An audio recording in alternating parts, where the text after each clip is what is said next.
જયચંદ્ર વિદ્યાર્થી મિત્રો, ફરીથી એક વખત આપ સર્વનું સ્વાગત છે બ્રિલિયન્ટ સ્કૂલના ઓનલાઈન ક્લાસીસની અંદર. આજે આપણે ધોરણ 12 વિજ્ઞાન પ્રવાહ કોમ્પ્યુટર સબ્જેક્ટની અંદર આપણું જે ચેપ્ટર ચાલુ છે જાવાની મૂળભૂત બાબતો, એટલે કે ચેપ્ટર નંબર 7 જાવાની મૂળભૂત બાબતોને આગળ વધારશું. તો સૌપ્રથમ ફરીથી યાદ કરી લઈએ કે આપણે છેલ્લા વિડીયોની અંદર શું શીખ્યા.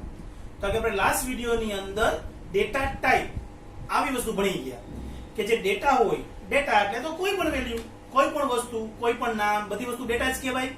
આ ડેટાની અલગ અલગ ટાઈપ હોય. કેવી હોય? ન્યુમેરિક ડેટા ટાઈપ હોય, કેરેક્ટર ડેટા ટાઈપ હોય, સ્ટ્રિંગ ડેટા ટાઈપ હોય, ડેટ ડેટા ટાઈપ હોય. એવું આપણે ભણી ગયા. હવે એનાથી આપણે આગળ વધશું. આપણા સિલેબસ પ્રમાણે હવે પછીનું જે પેલું ક્વેશ્ચન છે એ છે કમેન્ટ. કમેન્ટ એટલે શું? તો કે ફેસબુકમાં જે એક ફોટો અપલોડ થયો એના પર કમેન્ટ દેવામાં આવે, ઇન્સ્ટાગ્રામમાં કઈ વસ્તુ આપણે અપલોડ કરી એના પર પણ કમેન્ટ મળે, અને આપણે કોઈની ઉપર કમેન્ટ પણ કરીએ એને કમેન્ટ જ કહેવાય. પણ અહીંયા જાવાની અંદર કમેન્ટનો મતલબ એવો નહીં થાય. ઓની જે કમેન્ટ છે એ તો યુઝફુલ છે કે નહીં ખબર નથી, પણ જાવાની કમેન્ટ તો બહુ યુઝફુલ છે. શું કામ એવું? તો કે જે કમેન્ટ છે એ ડોક્યુમેન્ટેશન પર્પઝ થી ઉપયોગ થાય છે. હવે એનો મતલબ સમજવાની કોશિશ કરીએ. તો કે જાવાનો જ્યારે આપણે પ્રોગ્રામ બનાવશું તો એ પ્રોગ્રામની અંદર આપણે કોડ લખેલો હશે. આપણે આની પહેલાના વિડીયોમાં એવું શીખી ગયા કે કમ્પાઇલર હોય. એ કમ્પાઇલર શું કરે? તો કે આપણે લખેલા કોડને મશીન કોડમાં કન્વર્ટ કરે. એવું આપણે શીખી ગયા. તો આપણે એ જ કોડ લખવો પડે જે કમ્પાઇલર સમજે અને એને મશીન કોડમાં કન્વર્ટ કરે. એટલે કે જાવાની સિન્ટેક્સને અનુરૂપ જ કોડ લખવો પડે. તો આપણે એક લાંબો પ્રોગ્રામ બનાવ્યો હોય, પ્રોગ્રામ જે સોફ્ટવેર હોય ને એ હજારોની લાઈનોમાં, એટલે કે એનો કોડ હજારોની લાઈનોમાં હોય. 1000 લાઈન હોઈ શકે અને 20000 લાઈન પણ એ કોડ માટે લખેલી હોઈ શકે. આપણે એક સોફ્ટવેર યુઝ કરતા હોઈએ છીએ. માની લો કે એક વિડીયો બનાવવા માટેનો સોફ્ટવેર છે કે વિડીયો કટ કરવા માટેનો સોફ્ટવેર છે, તો એ સોફ્ટવેર બનાવવા માટે પણ કેટલી બધી લાઈનનો કોડ લખેલો હોય. તો એટલે જાવામાં પણ ઘણી બધી લાઈનનો કોડ લખેલો છે કે આવી ઘણી બધી લાઈન લખેલી છે. તો પછી જ્યારે આપણે 2 મહિના પછી આ ફાઇલ ઓપન કરીએ ને તો આપણે ખબર પણ ના હોય કે આમાં મેં કઈ વસ્તુ શેના માટે લીધી હતી, અહીંયા મેં શું કામ કર્યું છે, અહીંયા કેમ છે. તો એ યાદ રહે એના માટે આપણે અહીંયા બાજુમાં કંઈક લખી રાખવું પડે કે અહીંયા મેં વસ્તુ છે તો આ પર્પઝ થી મેં કામ કર્યું છે, અહીંયા જે કામ કર્યું છે એનો મારો પર્પઝ આવો કંઈક છે, એવું મને લખી રાખવું પડે. પણ એવું કંઈક હું લખવા જાઉં તો કમ્પાઇલર તો એને સમજતું નથી. તો હવે શું કરવું? તો કે comment. So comment is a non-executable part of a program. એટલે કે કમેન્ટ એવી લાઈન છે જેને કમ્પાઇલર ગણતું નથી, એને કન્વર્ટ કરતું નથી, એને એક્ઝિક્યુટ કરતું નથી.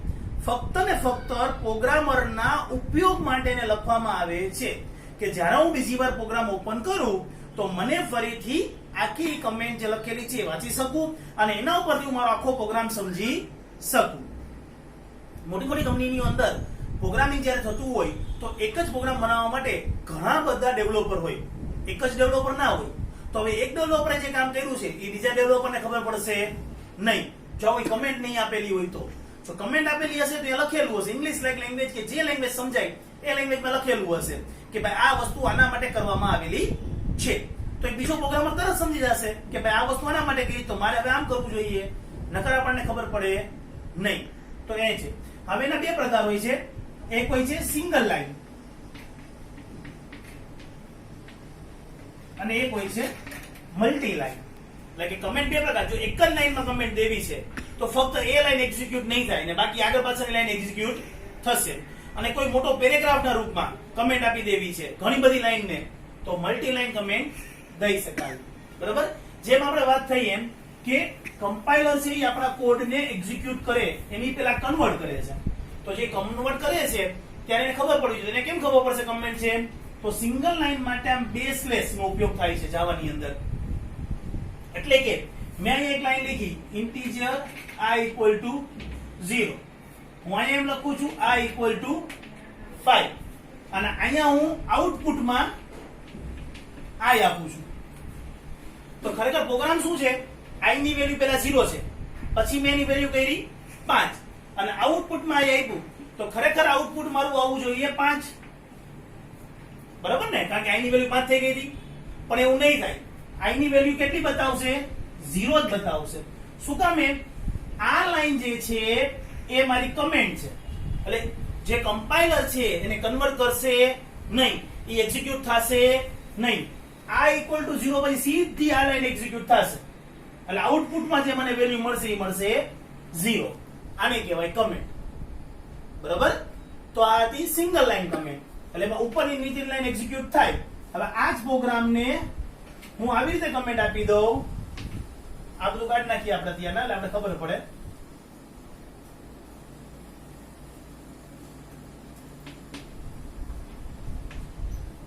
એટલે કે સ્લેશ એસ્ટ્રિક એસ્ટ્રિક સ્લેશ. જો હું આવી કમેન્ટ તો મલ્ટી લાઈન એટલે કે એક થી વધારે લાઈન ની જ્યારે આપણે કમેન્ટ કરવી હોય તો શું કરવાનું, તો કે સ્લેશ એસ્ટ્રિક એસ્ટ્રિક સ્લેશ.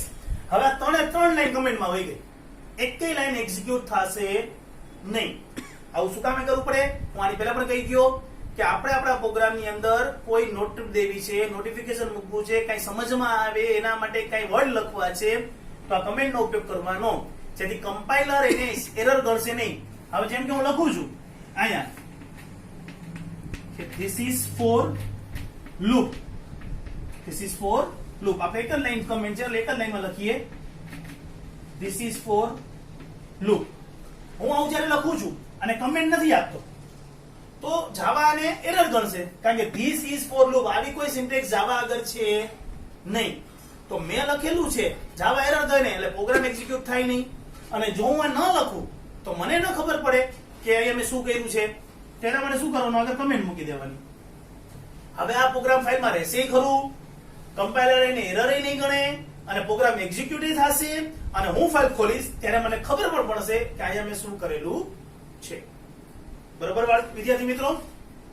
તો હું માનું છું કે આપણે કમેન્ટ સમજાઈ ગયું હશે. હવે આપણે આગળ વધીએ કમેન્ટથી. તો એક બીજી ટર્મ આપણા માટે જાણીતી છે પદાવલી, જેને આપણે એક્સપ્રેશન એવું કહીએ છીએ.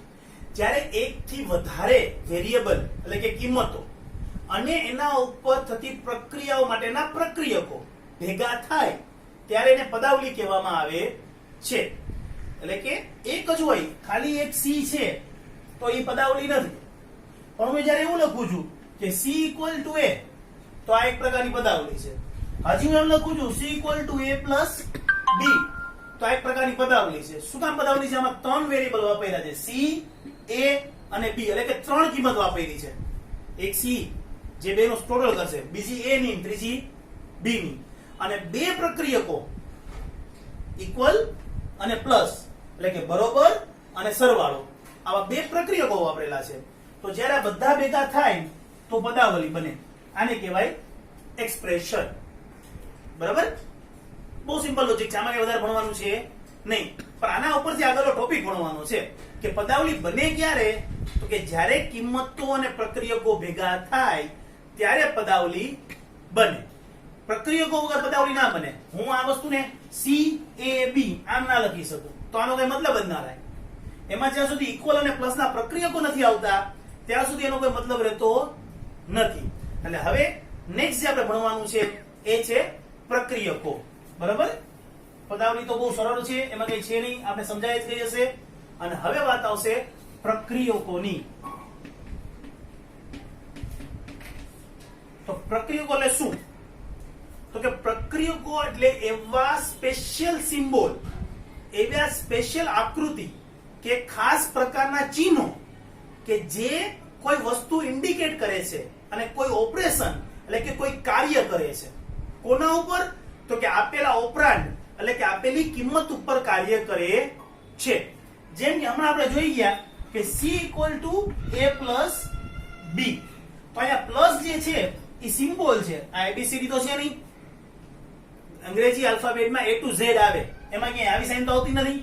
આને આપણે બોલીએ છીએ પ્લસ, પણ ખરેખર એ છે શું? તો કે એક આડી લાઈન, બીજી ઊભી લાઈન. આ બે લાઈન થી બનાવેલું એક ચિહ્ન છે, બે લાઈન થી બનાવેલું એક ચિહ્ન છે. અને આ ચિહ્નનો ઉપયોગ શેના માટે કરે છે? આ સંજ્ઞાનો ઉપયોગ શેના માટે થાય છે?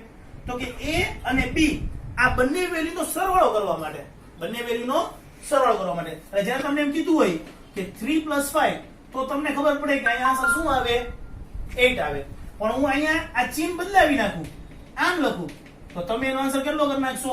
15 કરી નાખશો ને. વેલ્યુ તો ઈ જ છે 3 અને 5 જ. પણ જ્યારે મેં આ ચિહ્ન મૂક્યું તો જવાબ 8 આવ્યો, અને મેં આ ચિહ્ન મૂક્યું તો જવાબ 15 આવ્યો. તો જો સંજ્ઞા એટલે કે અહીંયાની જે આકૃતિ છે, અહીંનું જે ચિહ્ન છે એ બદલી ગયું તો મારી કિંમત પણ બદલી ગઈ. સમજાણું? તો આને કહેશું આપણે પ્રક્રિયકો. એને પ્રક્રિયા કરી. આ ચિહ્ને શેની પ્રક્રિયા કરી? સરવાળાની. અને આ ચિહ્ને કેની પ્રક્રિયા કરી? ગુણાકારની. તો આ સરવાળા માટેનું ચિહ્ન છે એટલે કે સંજ્ઞા છે, અને આ ગુણાકાર માટેની સંજ્ઞા છે. તો આવા અને કહેવાય પ્રક્રિયકો. આવા અલગ અલગ 8 જાતના પ્રક્રિયકો છે જે આપણે શીખવાના છે. તો એમાં આપણે પેલું ચાલુ કરશું. હવે પેલું છે ગાણિતિક પ્રક્રિયકો. ગાણિતિક પ્રક્રિયકો, સામાન્ય ગણિતના પ્રક્રિયકો જે મહત્વના 5 છે. કયા કયા સાઇન છે એની? તો કે પ્લસની, માઇનસની, મલ્ટીપ્લિકેશનની, ડિવિઝનની, અને એક વધારાનું સમજવાનું છે. આજે આપણે પર્સન્ટેજની સાઇન નોર્મલી બોલતા હોઈએ છીએ એ, પણ અહીંયા કહેશું આપણે મોડ્યુલર ડિવિઝન. બરાબર? ભાગાકારથી થોડુંક અલગ મોડ્યુલર ડિવિઝન. આ 5 સાઇન આપણે સમજવાની છે. તો સમજીએ એકવાર આપણે. a plus B, a minus B, a multiply B, a divide B, અને a મોડ્યુલર બી. હવે જો a ની કિંમત 9 હોય અને b ની કિંમત 5, તો શું થશે એ આપણે વિચારવાનું. તો આનો જવાબ કેટલો મળશે? 14. આનો જવાબ 4. આનો જવાબ 45. હવે આનો જવાબ તો એકચુઅલમાં 9 ભાગ્યા 5 એટલે આમ તમારો જવાબ આવે 1.8. શું જવાબ આવે? 1.8. પણ જ્યારે બંને વેલ્યુ ઇન્ટીજર હોય, આપણે એવું શીખી ગયા હતા કે ઇન્ટીજર એટલે પોઈન્ટ વગરની વેલ્યુ, અને પોઈન્ટ વગરની વેલ્યુ કેવી થઈ જાય? ટ્રમ થઈ જાય. એવું મેં તમને ગયા લેક્ચરમાં શીખવાડ્યું હતું. એટલે ખરેખર આનો જવાબ આવશે તમારે 1.8 ને લેશે નહીં. ફ્લોટમાં હશે તો લેશે, ફ્લોટમાં હશે તો લેશે. હવે આ જ એક મહત્વનું છે. બાકીના 4 તો તમને ખબર જ છે અને સહેલા જ છે, તમને બધાને આવડે જ છે. આ સાઇનનો મતલબ છે શેષ બતાવે, એટલે કે રિમાઇન્ડર જે આપણે કહીએ શેષ એ બતાવે. જ્યારે હું 9 ને 5 વડે ડિવાઈડ કરું તો 5 1 5. આ જે વધ્યું એને આપણે શું કહીએ છીએ? શેષ, રિમાઇન્ડર. તો આ પ્રક્રિયક મને અહીંયા 4 રિટર્ન કરશે. તો ફરીથી સમજાવું કે ગાણિતિક પ્રક્રિયક તો તમને ખબર પડી જ ગઈ હશે, જેની અંદર પ્લસ, માઇનસ, મલ્ટીપ્લિકેશન, ડિવિઝન આ તો તમને આવડે જ છે. ખાલી મોડ્યુલર ડિવિઝન માટે હું અહીંયા લખું છું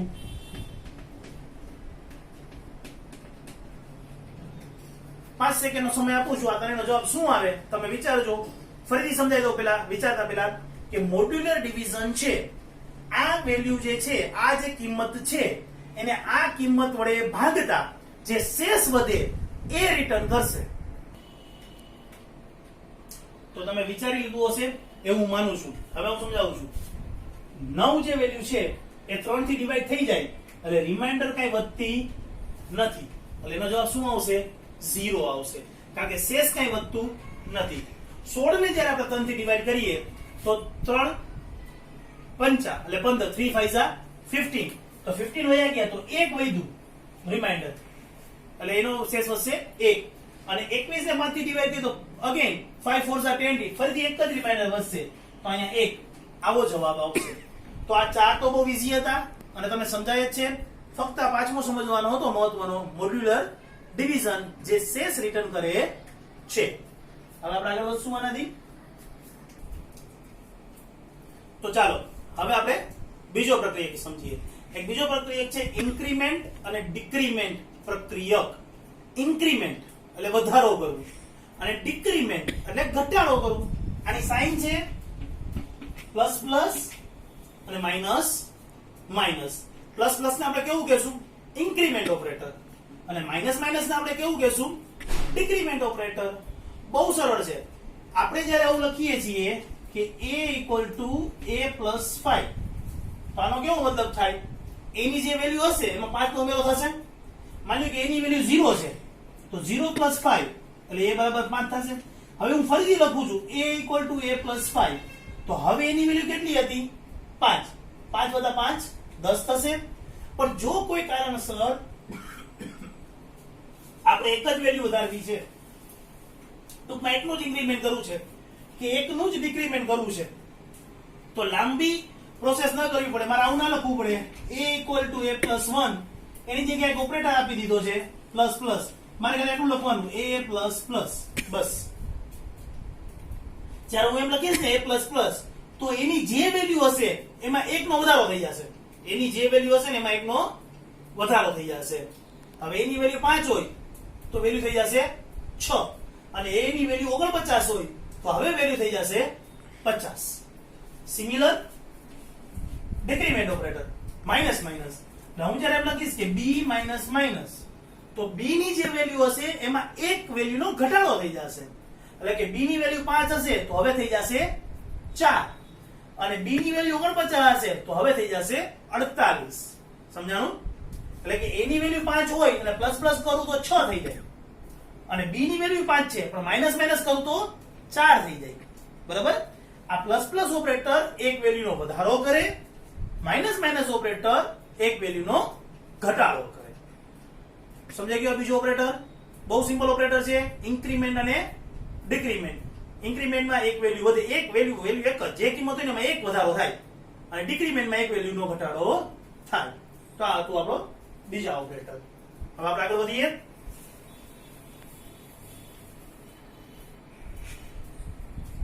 એના પછીનો એક બહુ મહત્વનો ઓપરેટર છે એસાઇનમેન્ટ ઓપરેટર.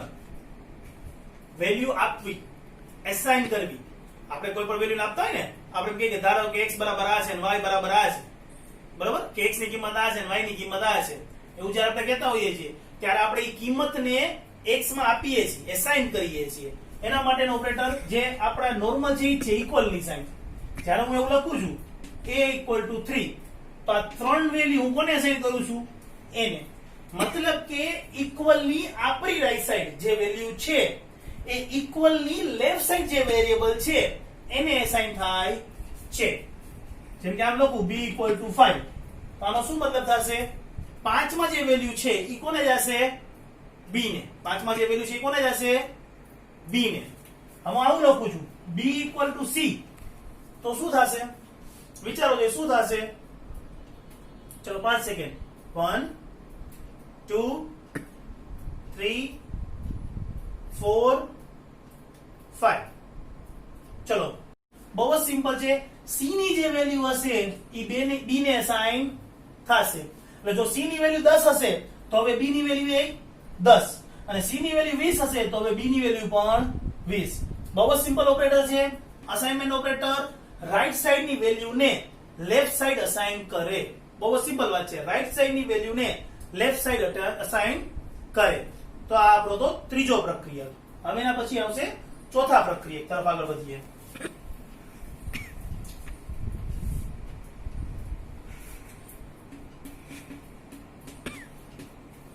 તાર્કિક પ્રક્રિયા જેને કહેવાય. આપણે તર્ક કરતા હોય ને ઘણી વખત, તો પ્રોગ્રામિંગ ની અંદર પણ તર્કની જરૂર પડે.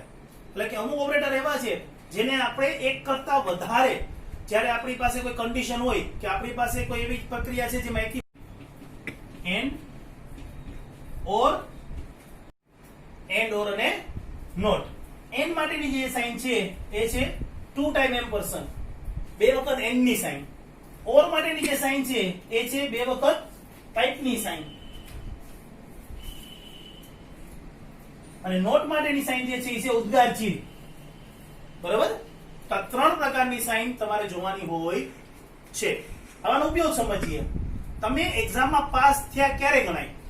તમે એક્ઝામમાં પાસ થયા ક્યારે ગણાય? તો કે તમે ગણિતમાં પણ પાસ છો, તમે કેમેસ્ટ્રીમાં પણ પાસ છો, તમે ફિઝિક્સમાં પણ પાસ છો, તો તમે પાસ છો. તો અહીંયા અને શબ્દ શું વપરાશે? અને.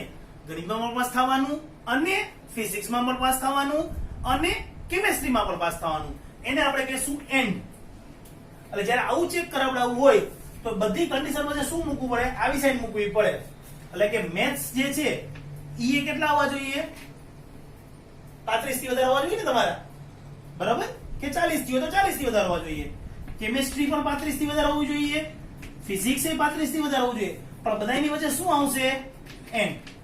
આ અને આ. જ્યારે આ બધું સાચું પડે તો તમે પાસ છો, નકર તમે પાસ નથી. આને આપણે શું કહેશું? And operator. એના પછી ઓર ઓપરેટર, જ્યાં ઘણી બધી ક્રિયાઓમાંથી કોઈ એક ક્રિયા કરવાની હોય, કોઈ એક પણ સાચી તો પણ સાચું, એને આપણે કહીએ છીએ ઓર ઓપરેટર. જેમ કે કોઈ એમસીક્યુ પૂછાણો છે તમારે અને એમાં એ અને સી બંને જવાબ સાચા છે. એમસીક્યુ માં ભૂલ રહી ગઈ છે, એ જવાબ સાચો આવે છે અને સી પણ જવાબ સાચો આવે છે. તો ચેક કેમ થશે? એ અથવા સી લખ્યું હોય તો સાચું, એ અથવા સી લખ્યું હોય તો સાચું, અને બી અથવા ડી લખ્યું હોય તો ખોટું.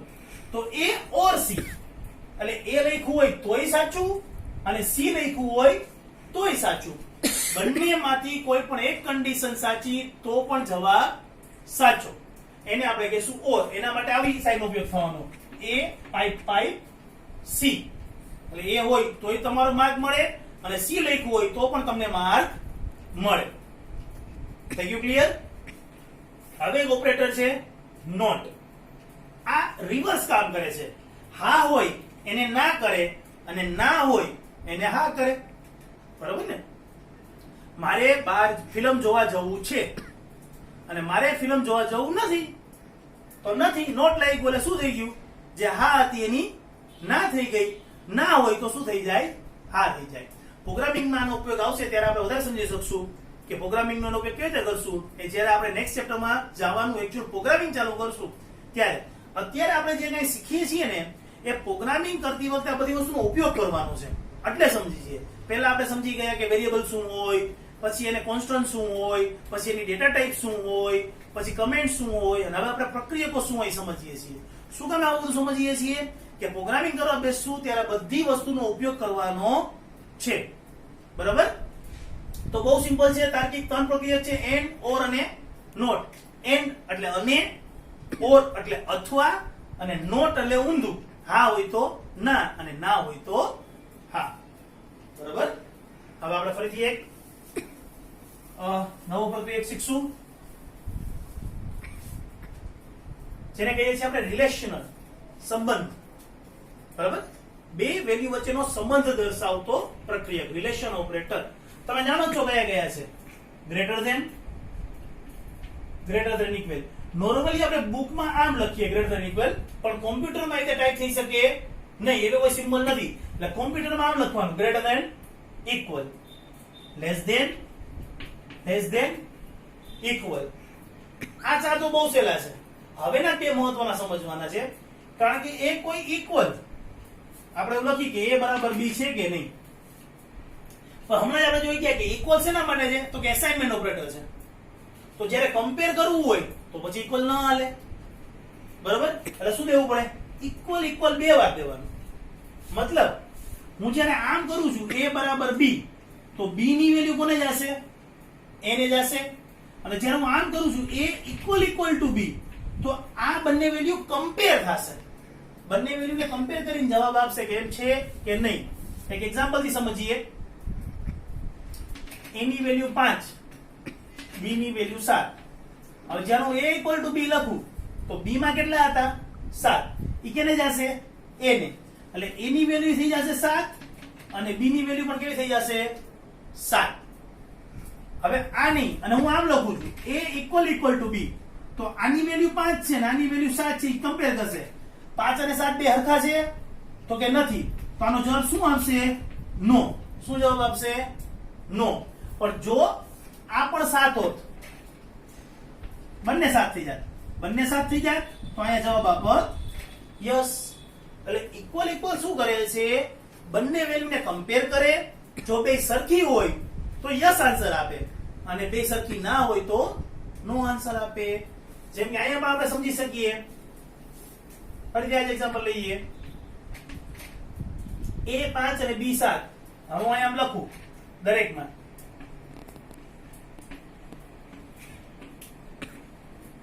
હજી એક ઓપરેટર છે નોટ ઇક્વલ. ફરીથી નોટ ઇક્વલ ની સાઈન આપણી આવી હોય લખીએ ત્યારે, પણ કોમ્પ્યુટરમાં આવી સાઈન મળે નહીં, એટલે ઉદ્ઘાટન સાથે ઇક્વલ આવું દેવું પડે. હવે વિચારીએ કે આના જવાબ કેવા આવશે. તો કે a ગ્રેટર ધેન b એટલે 5 ગ્રેટર ધેન 7. ટ્રુ કે ફોલ્સ? ફોલ્સ. બરોબર, એટલે અહીંયા મળશે ફોલ્સ અથવા 0. કા ફોલ્સ મળે કા શું મળે? 0 મળે. હવે a greater than equal to b 5 greater than equal to 7 થાય છે, ઈ પણ નથી થતું, false. a less than b તો કે હા true. a less than equal to b તો કે હા true. a equal to b તો કે ફોલ્સ. અને a not equal to b તો ટ્રુ, કારણ કે બંને સરખા નથી. બરાબર, તો આ હતા આપણા રિલેશનલ ઓપરેટર.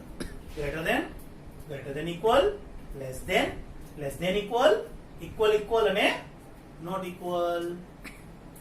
ક્લિયર બધાને? તો હવે આપણે આગળ વધીએ.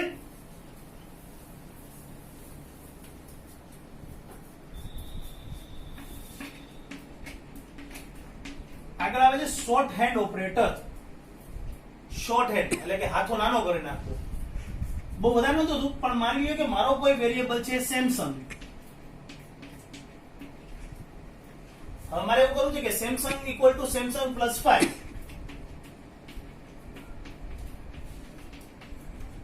આવું લખું તો સેમસંગ નાના વેરિયેબલ ની અંદર પોતાની જ વેલ્યુમાં 5 ઉમેરો કરશે અને ફરીથી સેમસંગ માં સ્ટોર થશે. તો જો આને મારે નાના સ્વરૂપમાં લખવું હોય શોર્ટ હેન્ડમાં, તો સેમસંગ પ્લસ ઇક્વલ ટુ 5 આવું લખી નાખવાનું. એટલે મારે બીજી વાર જે સેમસંગ લખવું છે એ લખવું પડે નહીં. આ બંને સ્ટેટમેન્ટ ઇક્વલ છે. જે આ સ્ટેટમેન્ટનો મતલબ છે એ જ આ સ્ટેટમેન્ટનો મતલબ છે, પણ તમારું કામ નાનું કરી નાખ્યું ને.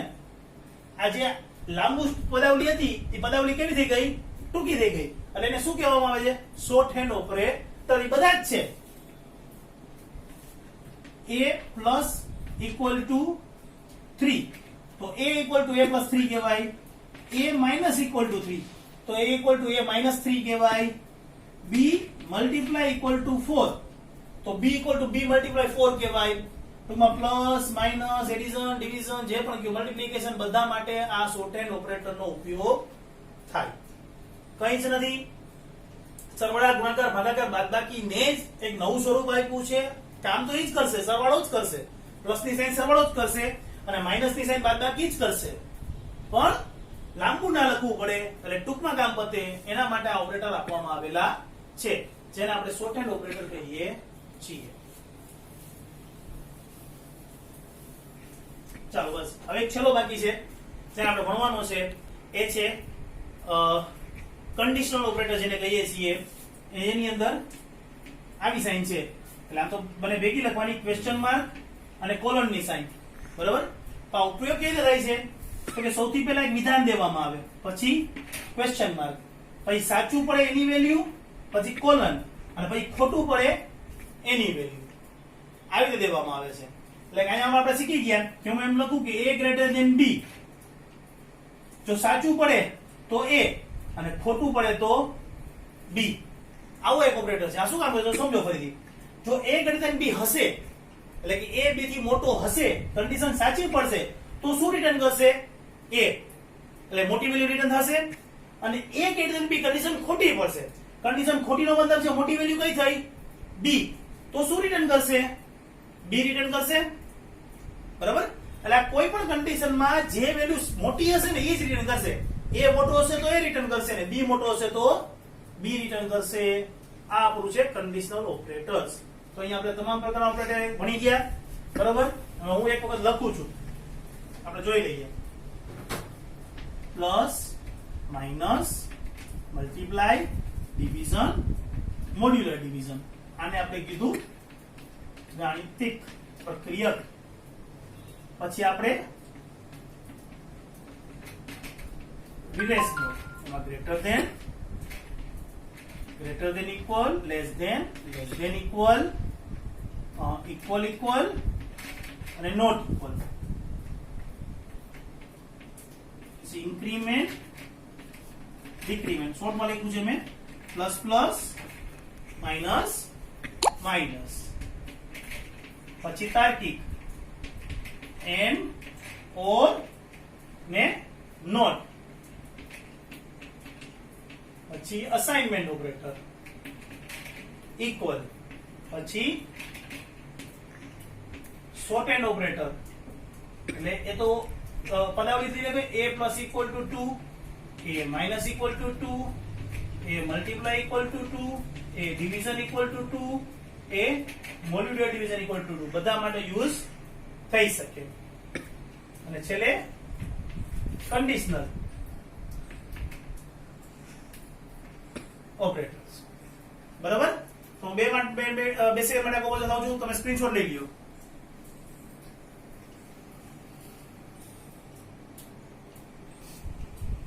તો વિદ્યાર્થી મિત્રો આપણે તે સ્ક્રીનશોટ લઈ લીધો હશે. હવે આગળ મેં હોમવર્ક લખી રાખ્યું છે. તમારે તમારી બુકમાં હોમવર્ક લખવાનું છે. શું કરવાનું સમજાવી દઉં. જો a ની વેલ્યુ 7 હોય અને b ની વેલ્યુ 3 હોય તો આ બધાના જવાબ શું આવશે એ તમારે લખવાના છે. a plus b, a minus b, a multiply b, a division b અને a મોડ્યુલર b. આનો જવાબ લખવાનો છે. પછી a ની વેલ્યુ 8 હોય અને b ની વેલ્યુ 6 હોય તો a પ્લસ પ્લસ શું થશે, a માઇનસ માઇનસ શું થશે, b પ્લસ પ્લસ શું થશે અને b માઇનસ માઇનસ શું થશે એ તમારે લખવાનું છે. પછી a ની વેલ્યુ 7 અને b ની વેલ્યુ પણ 7 તો a greater than b true return કરશે કે ફોલ્સ. એ રીતે આ બધામાં તમારે એટલું લખવાનું છે કે ટ્રુ રિટર્ન થશે કે ફોલ્સ રિટર્ન થશે. અને જો a ની વેલ્યુ 5 હોય તો a પ્લસ ઇક્વલ ટુ 2 અને a મલ્ટીપ્લાય ઇક્વલ ટુ 2 આ શું રિટર્ન કરશે એ તમારે કહેવાનું છે. તો આ છે એ તમારું હોમવર્ક છે. ફરીથી એકવાર સ્ક્રીનશોટ લઈ લ્યો એટલે તમને ખબર પડે.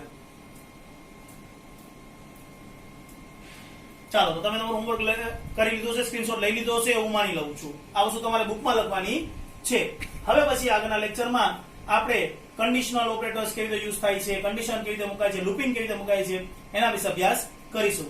ત્યાં સુધી ઘરે રહ્યો, સુરક્ષિત રહ્યો. Good day. Thank you.